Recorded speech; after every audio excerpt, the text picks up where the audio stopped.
दावेदारों की लिस्ट में एक और नाम दावेदारी पे सामने नजर आ रहा है। और जिस प्रकार अभी कांग्रेस और बीजेपी के नाम पर जो लिस्टिंग और जो नाम जा रहे हैं, जो दावेदारी के लिए नाम जा रहा है, आप उसको देख पा रहे होंगे कि तमाम लोग अपने अपने स्तर पर अपने नाम को उस चुनाव के लिस्ट में देखना चाह रहे हैं और लोगों के बीच में, जनता के बीच में आना चाह रहे हैं, उनके बीच रह करके उनका काम करना चाह रहे हैं।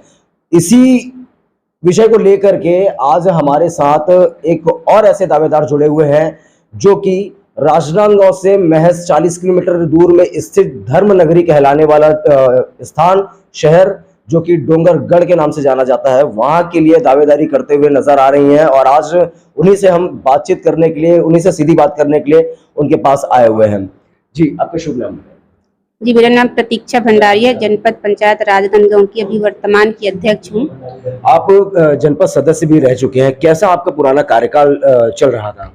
मैं पिछले पंचवर्षीय में जनपद सदस्य क्षेत्र क्रमांक भाठा गांव से 10 था मेरा क्षेत्र क्रमांक।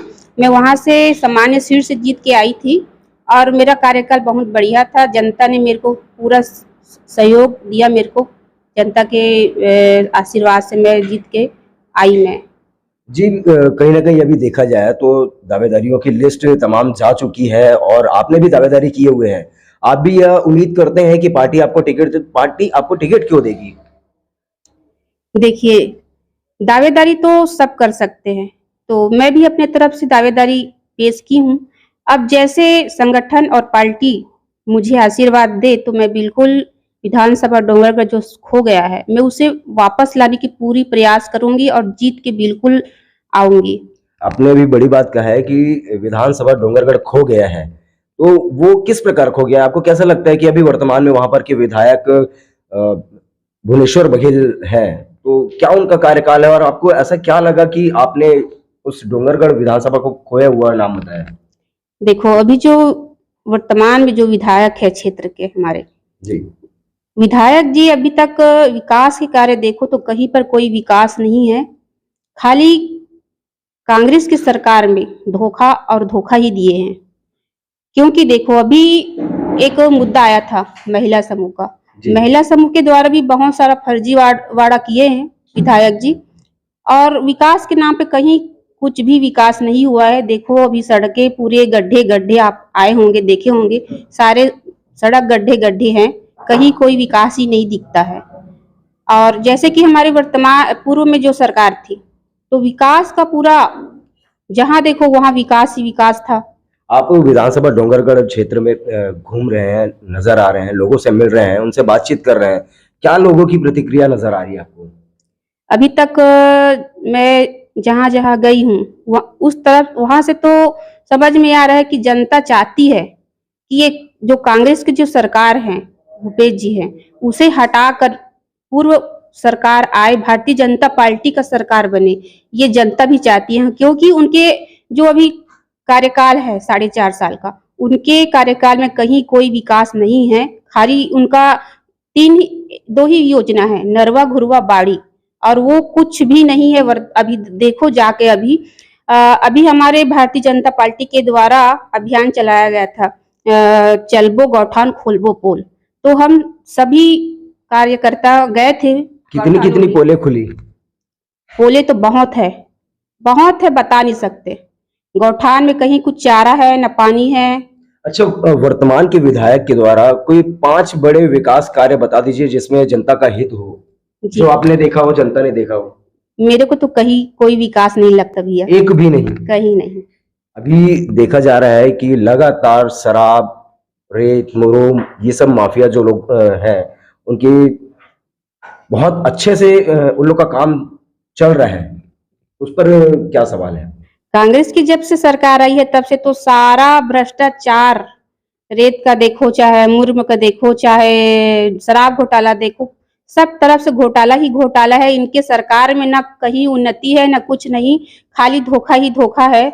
जनता को खाली ठगने का काम किए हैं अभी तक लोग। शराब के मामले को देखा जाए तो हर एक गली मोहल्ले में आजकल 5 से 10 लोगों की जो टीम बनती है, उन लोगों की, आम जनता की, उनको रोजगार नहीं मिल पा रहा है, तो लोग अवैध शराब के कारोबार को अपना रोजगार बना ले रहे हैं।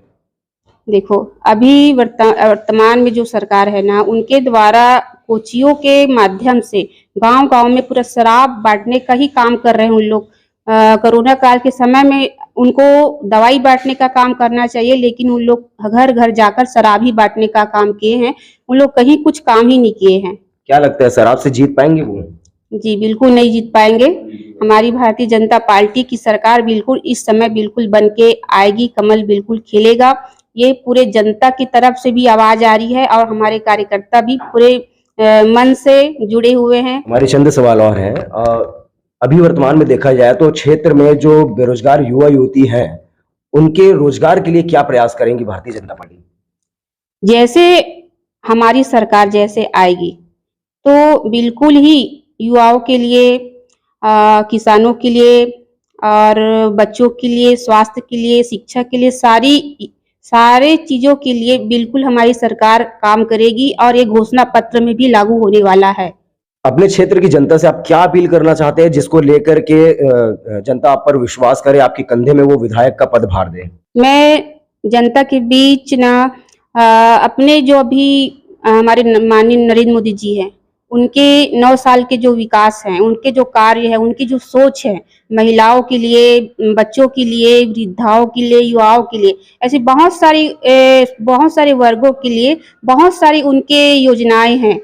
तो मैं उस चीज को लेके जनता के पास जाऊंगी और वर्तमान में पूर्व में जो हमारे मुख्यमंत्री थे डॉक्टर रमन सिंह जी, मैं उनके कार्यकाल को और उनके विकास को जनता के बीच लेके जाऊंगी और उनके मार्गदर्शन में मैं अपना जो भी है वो बताऊंगी और बिल्कुल जीत के आऊंगी। अभी आप सुन रहे थे वर्तमान के जनपद अध्यक्ष प्रतीक्षा भंडारी जी को, और प्रतीक्षा भंडारी जी का ये दावा है, ये अभी वर्तमान में विधानसभा डोंगरगढ़ क्षेत्र के दावेदार के रूप में खड़े हुए हैं और दावेदारी कर रहे हैं कि मैं सभी लोगों की जो तकलीफें हैं, बेरोजगारी है, शराब के मामले को लेकर के, कोचियों के मामलों को लेकर के, तमाम जो वादे अभी किए जा रहे हैं वो सारे चीज को पूरा किया जाएगा। अब देखना यह है कि लोगों की क्या प्रतिक्रिया है और इनको पार्टी के द्वारा टिकट मिलती है कि नहीं मिलती है। अगर मिलती है तो ये किस प्रकार और किन मुद्दों को लेकर के जनता के बीच में जाएंगे और अपना वोट, अपना मत कैसे मांगेंगे।